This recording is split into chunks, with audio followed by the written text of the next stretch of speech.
मैं Anju. I hope आप सब अच्छे होंगे। फ्रेंड्स, आज हम पढ़ेंगे हठ योग की परिभाषाओं के बारे में। लास्ट वीडियो में हमने पढ़ा था कि हठ योग क्या होता है, किस प्रकार इसका की परंपरा हुई, कहाँ से इसकी शुरुआत हुई, कौन कौन से ग्रंथ हैं हठ योग के, और हठ योग का मेन लक्ष्य क्या है। चलिए थोड़ा सा एक बार रिवाइज कर लेते हैं कि हठ योग क्या होता है। हठ योग ईड़ा नाड़ी और पिंगला नाड़ी जब एक समान चलने लगती हैं तब सुषुम्ना नाड़ी जागृत होती है। सुषुम्ना नाड़ी के जागृत होने से जो हमारे शरीर में मूलाधार में सूक्ष्म रूप में कुंडलिनी शक्ति विद्यमान है, जो सुप्त अवस्था में है, ईड़ा नाड़ी और पिंगला नाड़ी के एक समान चलने से सुषुम्ना जागृत होती है और सुषुम्ना के जागृत होने से कुंडलिनी शक्ति धीरे धीरे हमारे शरीर में 7 चक्र हैं, जिनमें से 60 चक्रों को 6 चक्रों का भेदन करते हुए 7वें चक्र जो हमारा सहस्त्रार चक्र है, हमारे सिर के यहाँ पर बताया गया है, वहाँ पर भगवान परम शिव का स्थान बताया गया है। तब यह 60 चक्रों का भेदन करते हुए सहस्त्रार में जाकर परम शिव से मिलती है। आध्यात्मिक रूप में यही हठ योग का अर्थ है। इसको हम एक बार और समझ लेते हैं।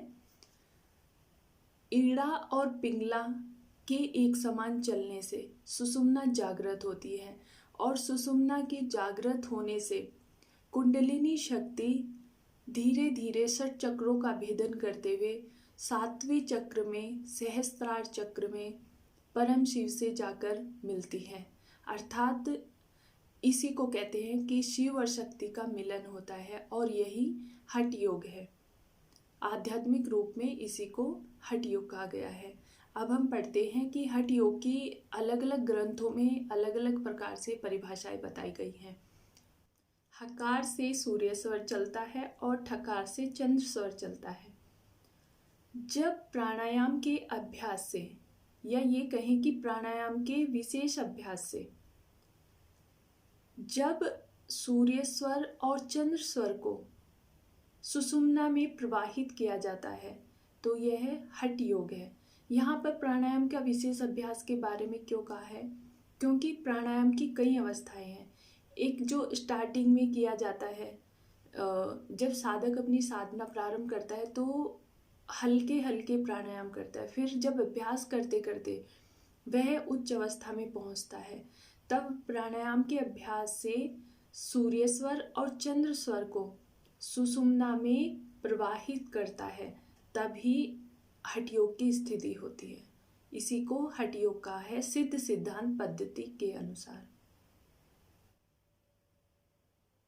श्रीमद् भगवत गीता जी में हठ योग के बारे में कहा है कि प्राण और अपान वायु को प्राणायाम के माध्यम से एक कर लेना ही हठ योग है।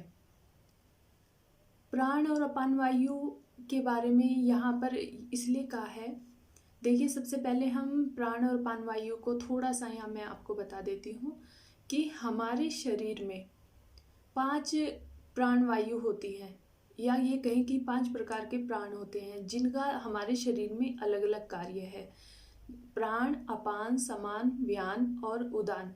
प्राण का स्थान हृदय प्रदेश में बताया गया है और अपान का स्थान नेवल से नीचे के पार्ट में बताया गया है और समान का स्थान नाभि प्रदेश में, हृदय प्रदेश से नीचे नेवल तक समान का स्थान बताया गया है और उदान का गले में और गले से ऊपर के स्थान में बताया गया और व्यान हमारे पूरे शरीर में व्याप्त है। हम इन 5 प्राण के बारे में किसी और वीडियो में पढ़ेंगे। मैंने यहाँ बेसिक आपको इसलिए बताया ताकि आप कंफ्यूज ना हो। इसलिए इसमें कहा है कि प्राण और अपान वायु को प्राणायाम के माध्यम से सम कर देना, यानी कि एक कर देना ही हठ योग है। शिव संहिता में हठ योग के बारे में क्या कहा है कि जब प्राण और अपान, नाद और बिंदु, जीव और परमात्मा एक हो जाते हैं तो वह अवस्था हठ योग की अवस्था होती है, अर्थात उसी को हठ योग कहते हैं। अब हम देखेंगे योग शिखोपनिषद में हठ योग के बारे में क्या कहा है। इस परिभाषा के अनुसार सूर्य जो नाम है यहाँ पर वो दक्षिण स्वर का है। दक्षिण स्वर अर्थात राइट नोस्ट्रल में जो हमारा दक्षिण स्वर चलता है, और जो चंद्र है वो उसको बायां स्वर का है या वाम स्वर का है। ठीक है, यहाँ पर आप कंफ्यूज न हो। दक्षिण स्वर राइट नोस्ट्रल से जो चलता है और वाम स्वर या बायां स्वर वाम स्वर जो लेफ्ट नोस्ट्रल से चलता है। इस प्रकार सूर्य और चंद्र का मिलन ही यहाँ पर हठ योग बताया है। इसमें इस परिभाषा में भी यही कहा है कि प्राणायाम के अभ्यास के द्वारा सूर्य और चंद्र को जब एक किया जाता है तब वह हठ योग की स्थिति होती है, अर्थात वह हठ योग की अवस्था है। तंत्र शास्त्र में हठ योग के विषय में कहा है कि मूलाधार में स्थित शक्ति कौन सी? कुंडलिनी शक्ति, जो सूक्ष्म रूप में स्थित है हमारे मूलाधार में, कि मूलाधार में स्थित शक्ति जब सहस्त्रार में स्थित शिव से मिलती है, अर्थात शिव और शक्ति का मिलन ही हठ योग है। घेरन संहिता में घटस्थ योग को हठ योग कहा है। इस सूत्र के माध्यम से आप समझ सकते हैं कि महर्षि पतंजलि ने हठ योग के 7 साधन बताए हैं या 7 अंग बताए हैं। इसीलिए महर्षि घेरन के जो हठ योग है उसको सप्तांग योग से जाना जाता है, और इस सप्तांग योग के माध्यम से ही उन्होंने कहा है कि शरीर की शुद्धि कर समाधि को प्राप्त किया जा सकता है। इस प्रकार हमने इस वीडियो में हठ योग की परिभाषाओं के बारे में पढ़ा। जितनी भी हठ योग की परिभाषाएं थी अलग अलग ग्रंथों के अनुसार, वो सब मैंने इस वीडियो में आपको बताने की कोशिश की है। आई होप आपको समझ आया होगा।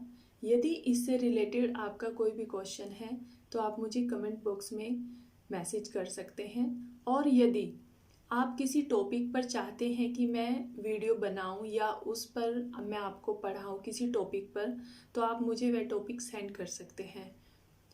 यदि आपको यह वीडियो अच्छी लगी हो तो प्लीज़ लाइक करें, शेयर करें और सब्सक्राइब करें। मिलते हैं नेक्स्ट वीडियो में नए टॉपिक के साथ। थैंक यू, नमस्कार।